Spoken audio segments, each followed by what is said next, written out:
Quick one before we start. If you're a birth worker and you don't know what your next steps in your business are, whether you're just getting started or you've been at this a while, I've made a free quiz for you. It shows you what stage your birth biz is actually at and what to focus on next, without any generic advice. It'll only take you a minute to complete, and the link is in the show notes. Right, let's get into today's episode.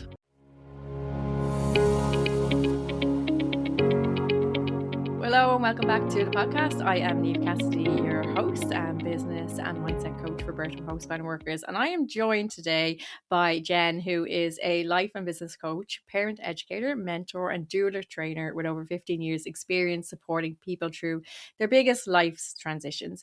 She has trained and mentored hundreds of doulas, supported thousands of families, and was the co-founder of Ireland's first ever national doula agency. And in 2026, she is leading multiple group doula trainings and continuing her work shaping skilled and grounded birth workers. And Jen and I go back a long time, so we both would have completed the same antenatal educator training. We're both breastfeeding counsellors from the same charity as well, so we do know each other a long time, and we're also neighbours. So thanks so much for joining me, Jen.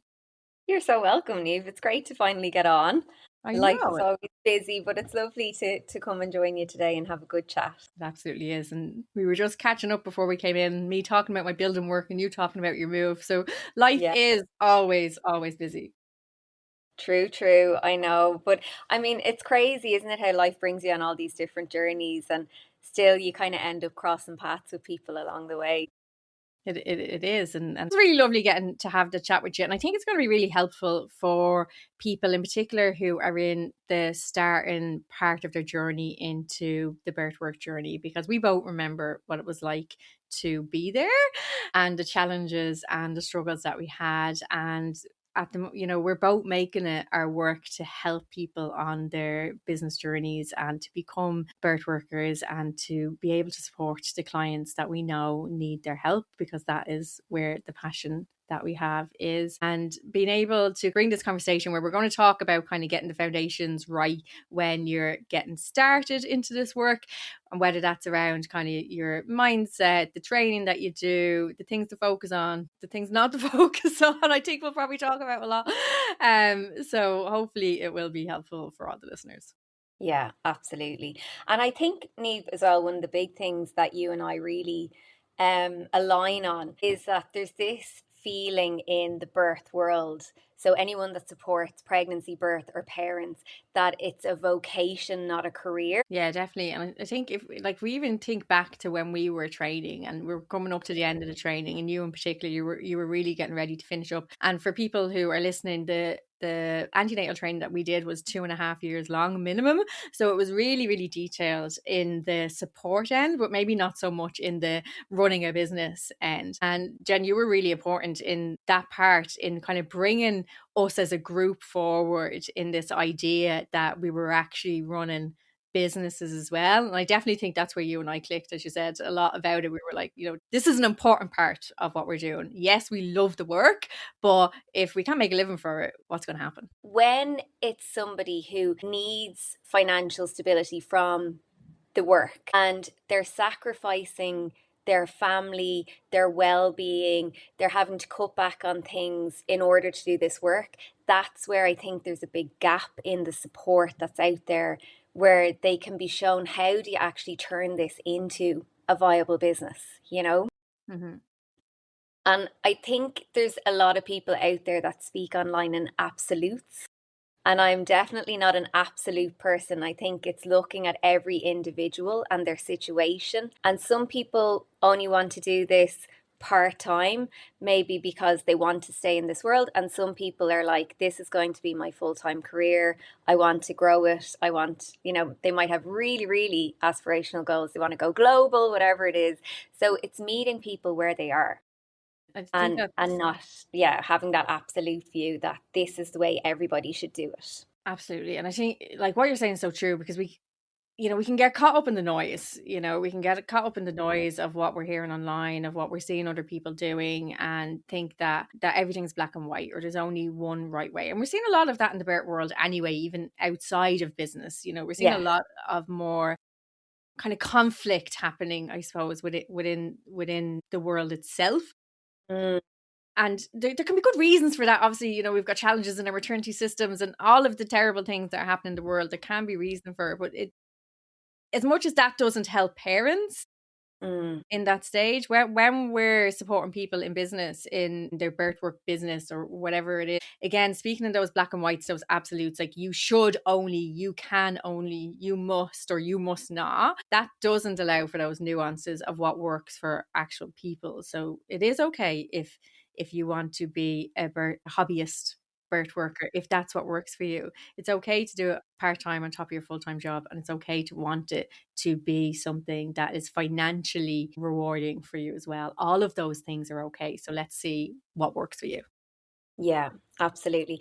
And look, I think at the end of the day, anything to do with birth or parenting work, you have to have that, not calling necessarily, but you have to feel a pull to it because it is very emotive work, as in it takes a lot from you as the care provider. And it's something that I think you have to really feel fulfilled in doing.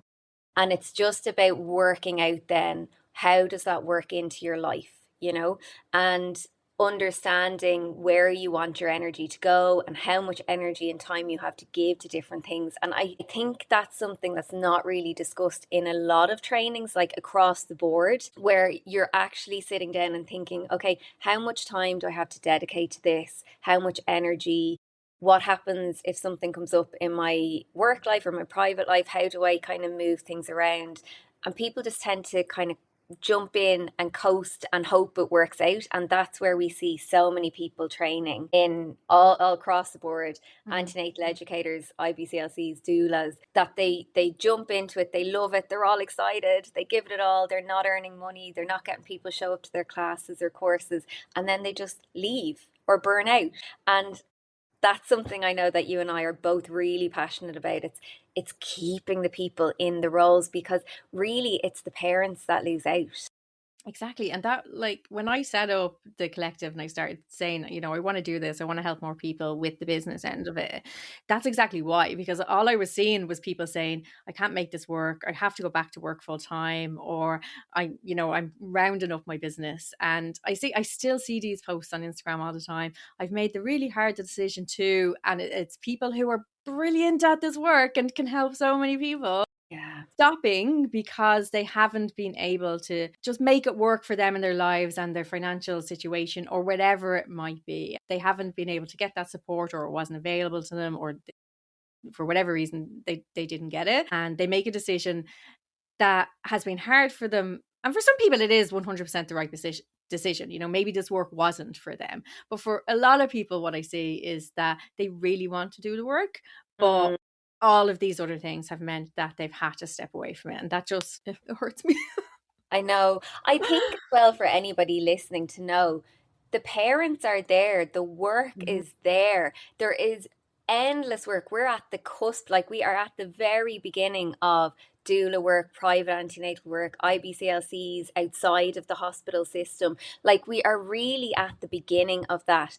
And babies are born every day, you know. So the work is there. It's just about learning who you are, what's important to you, and how people can find you and connect with you. You know, so like we hear the doom and gloom. It's nearly a bit like where parents share like, you know, their horror stories and no one Yeah. talks about the incredible birth stories. So it's the same with business. There are so many successful businesses out there in this field. So it can absolutely be done, and in a wide spectrum Hmm. of the few hours a week to the full-time career to whatever it is. So it can and is done. So don't give up hope for anyone who's listening or watching this, you know. Yeah, and I think, you know, this is something that comes up all the time. I'm like, there's loads of babies, you know, when someone's like, oh, well, Yeah. I live in a small town or this. And I'm like, well, how many babies are born in your county or your town a year? Mm. There is people out there who need your support. Not all of those people want your support, of course. I'm not talking about every single baby, but there's definitely enough work out there to go around. And I fully agree that we're kind of at the start of this, that this is, we're still a fledgling industry, and there's so much more success and wonderful things to come. And if we think about kind of that excitement that people have at the start, so you Mm. train a lot of doulas, so you Yeah. see them in that moment where they're so excited to learn, and they're so excited to do this work. And I remember being there myself. I'm like ready to teach my classes, and I'm going out and I'm like, okay, I'm ready. I'm here to save the world. It's like I know what I have to offer Yeah. is important.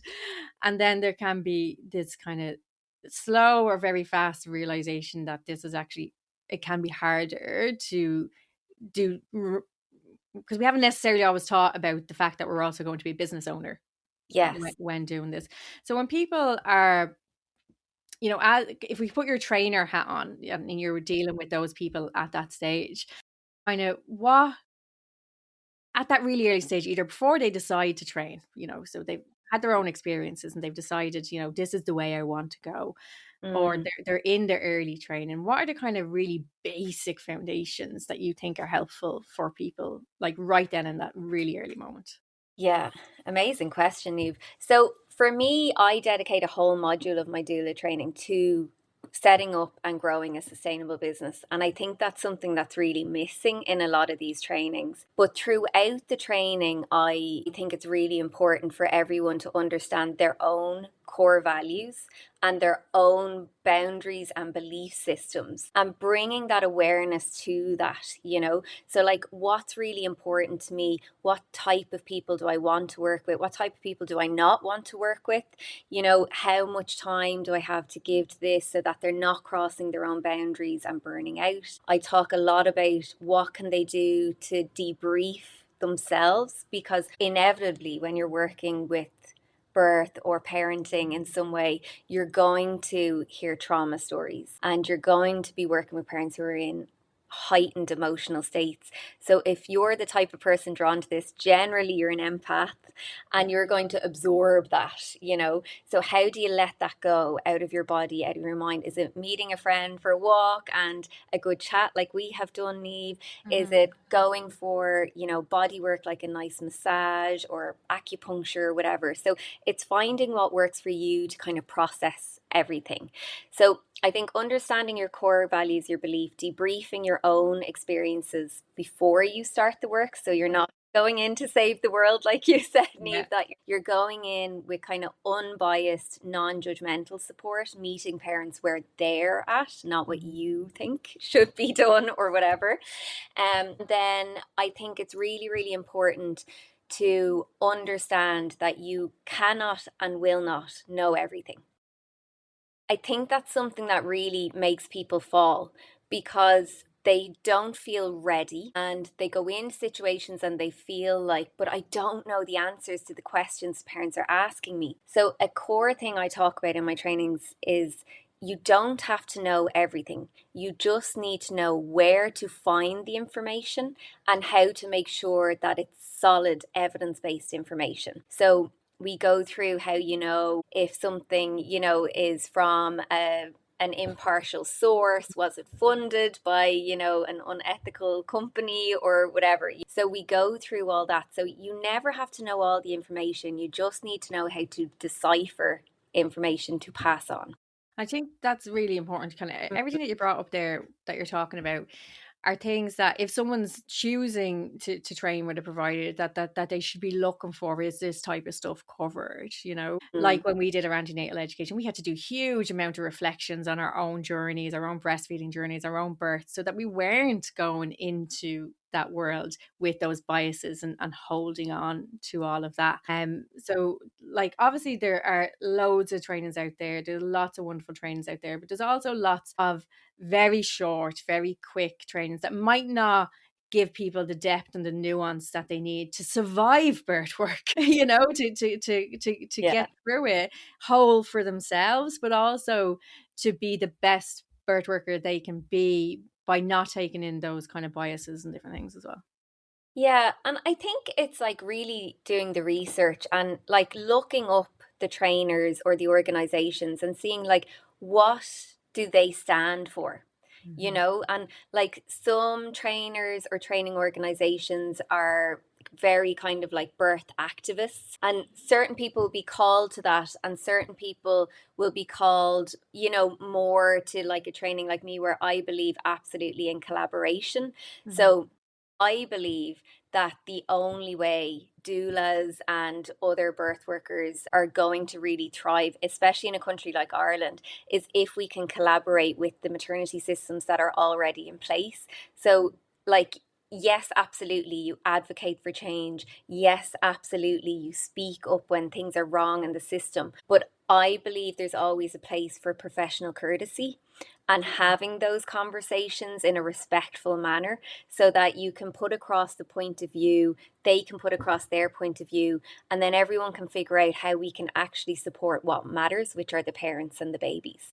And I think that's really important because I would feel the same Yeah. way. I feel a lot of like that there's nothing wrong with being drawn one way or the other. But for me, I feel that sometimes activism can do harm to actually the parents because it's not benefiting the parent that you're working with right now. You know, it might benefit in the future, but there's a lot of fear-based activism, I suppose, is one of the Mm. things that I would find challenging around people because we still know even all those people that see that are most likely going to have their babies in the hospital anyway, you know. So is it really serving them to make it fearful rather than educational, rather than teaching people about the challenges that they might need to work through with their care provider?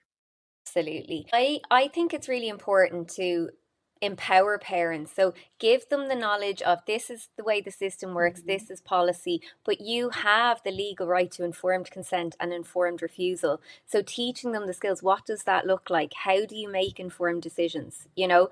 And the question I always come back to is in situations, especially as a doula, you know, when you're in a room where a Mhm. woman is laboring and there's maternity staff, whatever, if there's a spat between the doula and the care providers, who is that benefiting in that moment? That's just like an ego fest Mhm. between the doula and the care provider in the who's right, and like neither of them wanting to back down. And I actually think that's one of the most harmful things that doulas or birth workers can do.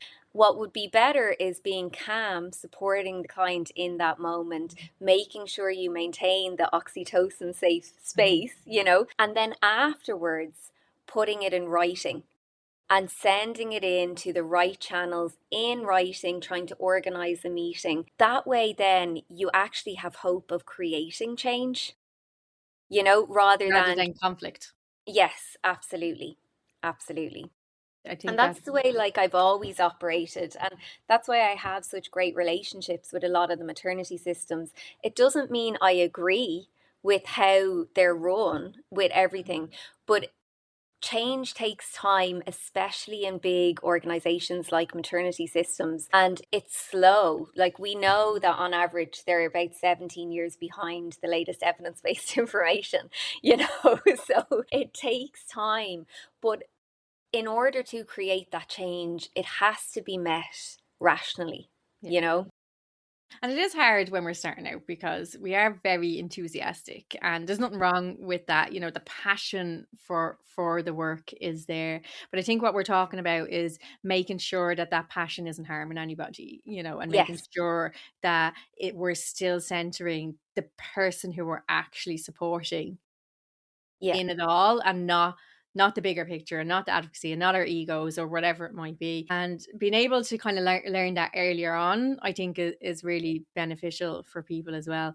There's a lot more, as we both know, that goes into kind of this getting started Mm, phase. And you've talked a little bit already around kind of getting your values right and your mindset and things like that. And I actually just recorded an episode for the podcast yesterday about doing your mission and your values.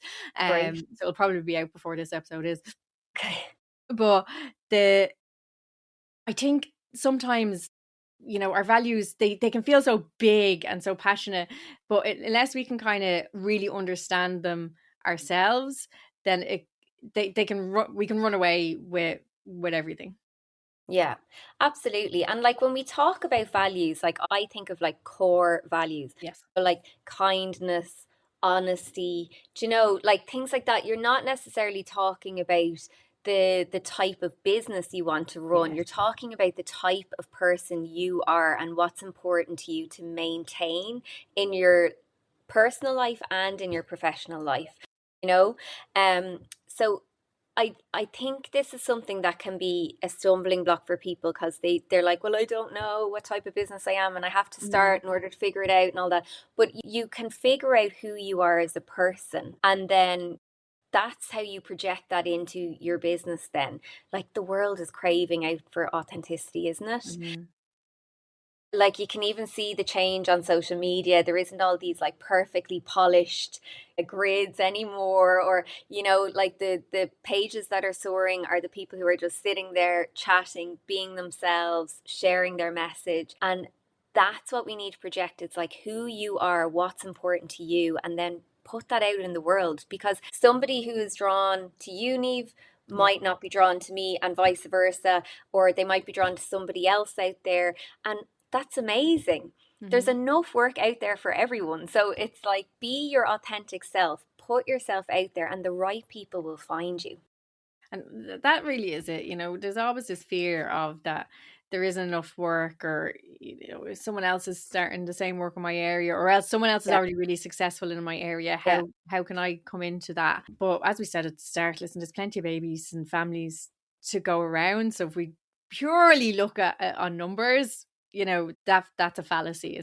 It's completely out the window. And the other part is what you said there about how someone might want to work with me, but they don't want to work with you, or the other way around. I know I'm not everybody's cup of tea, and that is absolutely fine. I am fine with that, because if I'm not their cup of tea, I'm probably not going to be able to help them the best as I could, because if they don't yes, resonate with me, they're not going to get as much out of our interactions, whether that's when I'm supporting someone with breastfeeding or whether I'm supporting someone in business. It goes the same. So being able to kind of work together and see each other as communities, and helpful to each other. And we were lucky that because we trained in an organization, that was a normal part of that. We all had each other. And I'm sure in your doula trainings, you probably try and foster that between the group as well. absolutely. Yeah, yeah. So, like, we create WhatsApp groups and people, stay in touch that way. And, like, I think as well, what's important when we're talking about that community sport, it's being aware of who you're surrounding yourself with, Mm-hmm. and who is in your inner circle, because those voices are loud, and if you're surrounded by people telling you that you can't do this, it's never going to work, you're going to believe that. That saying, like, if you hang around with five smokers, you'll be the sixth. If you hang around with five successful entrepreneurs, you'll be the sixth. So it's like, pick your inner circle really well, and kind of maybe become aware with who you might need to create a bit of distance with. Mm-hmm. That maybe when you come away from a conversation with them, you feel drained, you feel your energy drained, you don't feel uplifted. So I talk a lot about that in my coaching, is who are your energy givers and who are your energy drainers. And when you look at how much time you spend with each of them, does that make sense Yeah. logically? There is some people where, we do need to just kind of create that distance Yeah. with. And then sometimes, that's not always possible, because there might be very significant people in our lives. So it Mhm. can be more of I choose what I discuss with that person rather than needing to necessarily create distance. Same as when we talk to parents about breastfeeding or birth, it's like, choose who you seek support for on this Yeah. particular topic. Yeah. Yeah. And understanding, like, if you believe that it's going to work out, it will. And if you believe it's not going to work out, it won't. So, like, your mind holds so much power. I think I'm lucky in that I'm the type of person that just, I fully back myself. So, Hmm. like, when I was setting up a doula agency in Ireland, everyone was like, there's no way that's going to fly here. That's such an American thing. Irish parents are not going to go for that. Like, it's going to fall flat. Doulas won't work for you. Like, it's, Yeah. yada, yada, yada. There was a whole thing. We flew it. We worked with we had 45 independent contractors. We had two admin staff, my business partner and I. Like, we created deals with Irish health insurance for parents to claim back. That had never happened before. Got doulas Garda vetted. That had never happened before. So it's that belief of I don't care what other people say because I know this to be true, that this is going to work out. And whatever you need to get that belief. I'm a big, like a bit woo woo in these things. I'm very practical and very business minded, but I love a vision board. I love affirmations, gratitude. I fully believe in manifesting the life that you want, you know? So, whatever you need to get that self belief, get it. You know, if it's writing down an affirmation in the morning, if it's saying it again and again, whatever it is, I am a successful business person.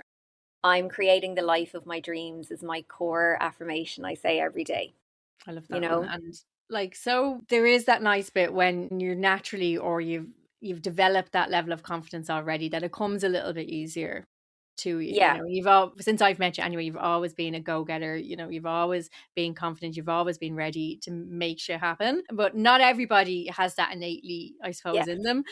Yeah. The things that you're talking about, kind of working on it and being able to work on their mindset. And that's when I started coaching as well. I was really, you know, everyone wants the strategy, everyone wants the how to, but really the how to is not worth the paper it's written on if you don't have the mindset that's going to underpin it. And it's definitely something that I have to work on quite hard. You know what I mean? It is something that I need to do regularly and kind of focus on and give it my attention. And it's definitely something I know a lot of the people that both you and I work with have to do as well. Like, it's something that we have to do rather than it just coming. But where I'm going with that is that you can do it. So a lot of people think, oh, I can't be like that. You know, I'm just, that's not the type of personality. I don't have that personality.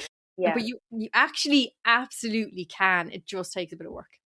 Yeah. And like, look, I've trained hundreds of people, you know, and no two people are the same. Introverts, extroverts, like people who come from corporate backgrounds who are switching career, people who had their babies young and were a stay at home mother or whatever.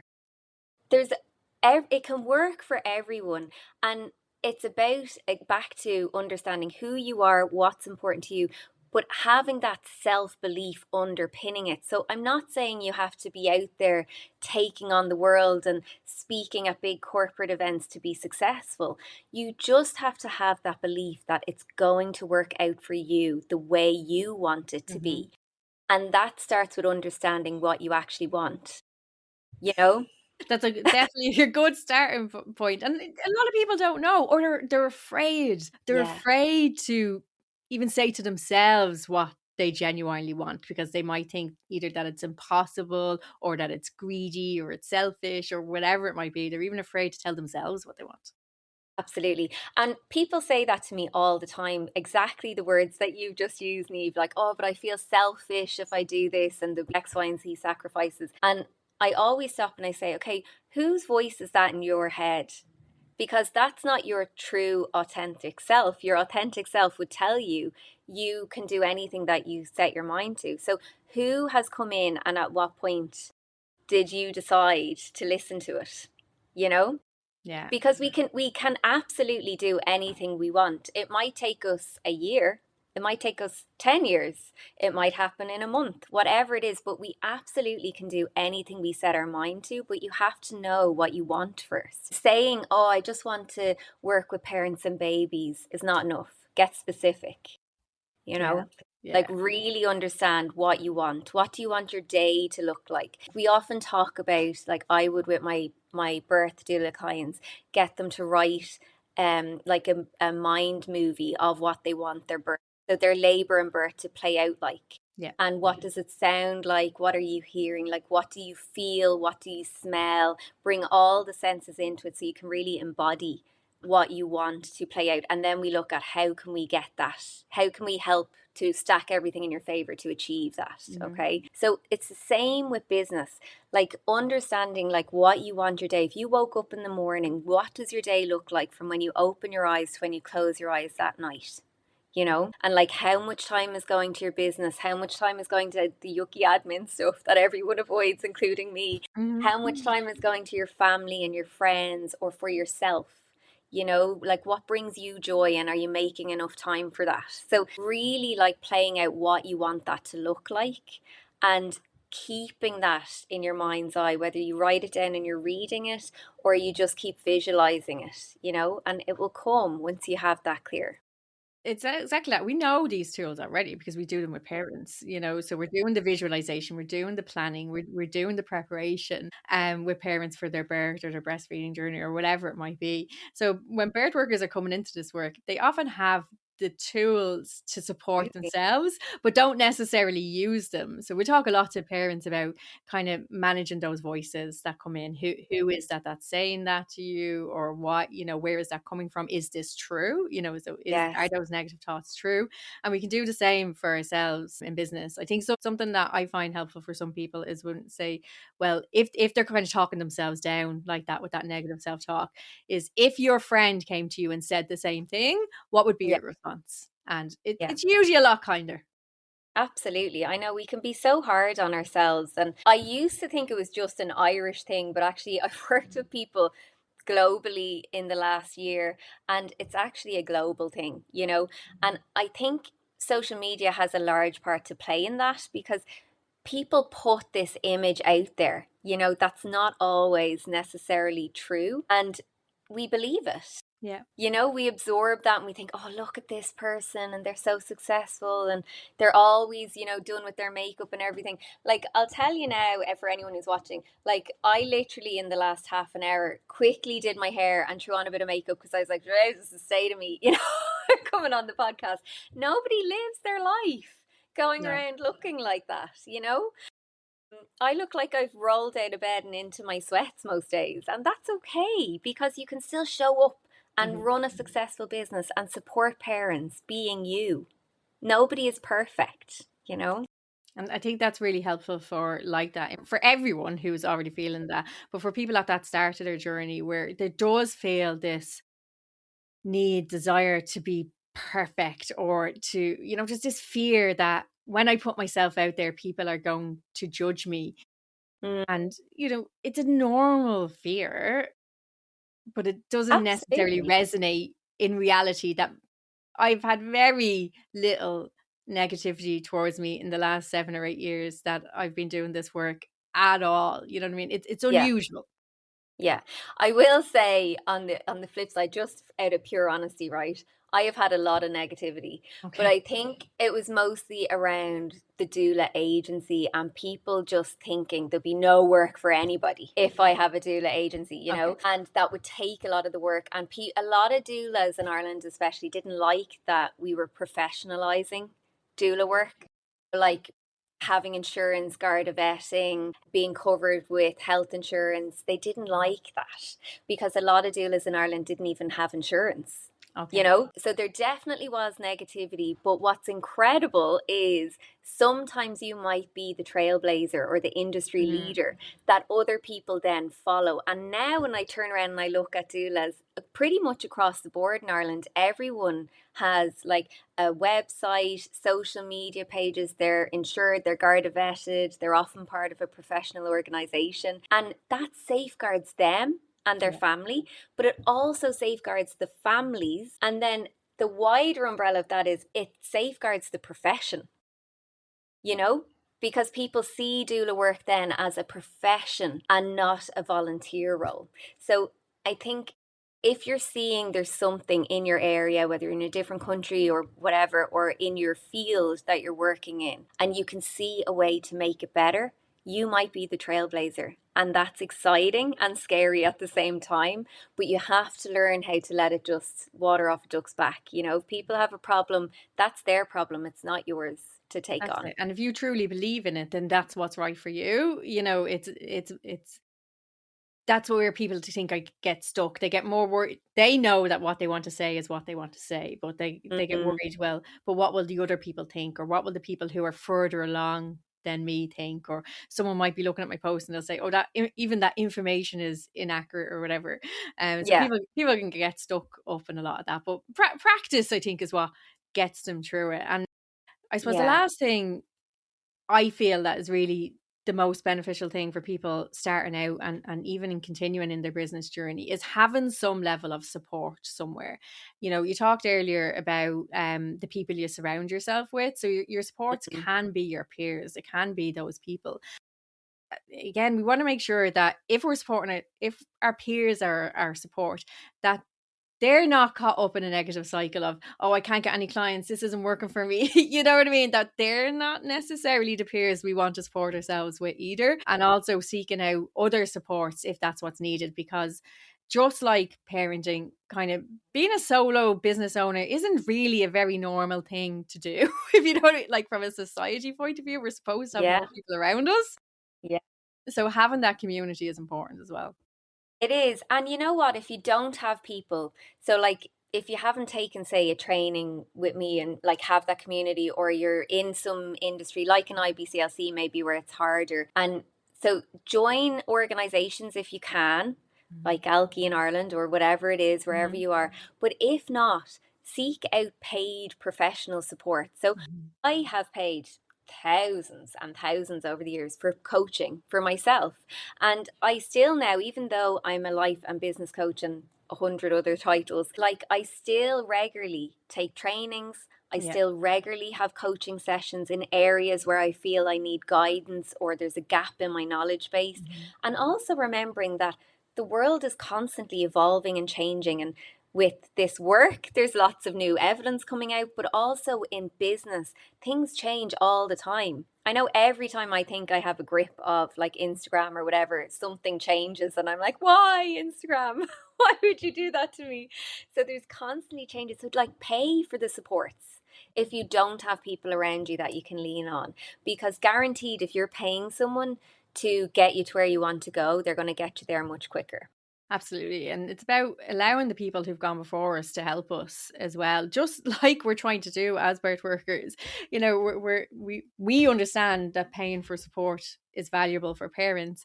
And then sometimes we can kind of get stuck in paying for support for ourselves in our businesses. And I know it's definitely the best thing that I ever did was, you know, saying I'm going to put money into this and I'm going to figure it out. I'm going to find someone that can help me figure that out. And it's definitely something that has been the best thing for me, because I spent 3 or 4 years trying to figure it out on my own. If I had that support earlier, you know, like you said, it could have been months or a year rather than such a long time. Yeah, and the best in the world have coaches. And so like I was listening to a podcast the other day, and Tony Robbins, you know, one of the global thought leaders, like coaches Oprah and stuff, he has a coach. You know, so there's no shame in it. It's like it's actually the sign of a successful business mindset if you can say, I need support in this, in whatever field it is, you know. Yeah, I definitely think so. Yeah. So thank you very much for joining us, Jen. So if You're you have welcome. kind of parting words for those people at the start of their journey, and anything that you feel has been unsaid so far that you want to say, and also let people know where is best to connect with you as well. Yeah. So I think we've covered a lot of the basics. I think the main thing is find the person or the organization that really resonates with you and your ethics and your values and your goals. Build your community, understand that your mindset holds more power than nearly anything else. And like just be careful of what you're absorbing from your people around you, but also online. You know, I think we have to be so aware to what we're listening to, what we're watching, you know, what's draining our energy or making us feel less than, and just unfollow, stop watching it, whatever it is, stop reading the books that make you feel that way, and like take in everything that builds you up and gives you that self-belief. I think that's Yeah. a lovely way to end. So just let people know where best to connect with you, Jen. Yeah, so I have my coaching and my doula trainings, and it's just jen-crawford.com. And online for my coaching, it's Jen Crawford Coaching. And for the doula stuff, it's Jen Crawford Doula Wisdom. And I'll put all of those links in the show notes as well, so people can Thank you. find you easily. It was lovely chatting with you. Thanks so much. And for everyone who is listening, feel free to reach out to myself or Jen online via DM. We love hearing your thoughts on the podcast and anything that has resonated with you. And I hope you have enjoyed this episode, and I will talk to you all soon. Bye. Thanks, Eve.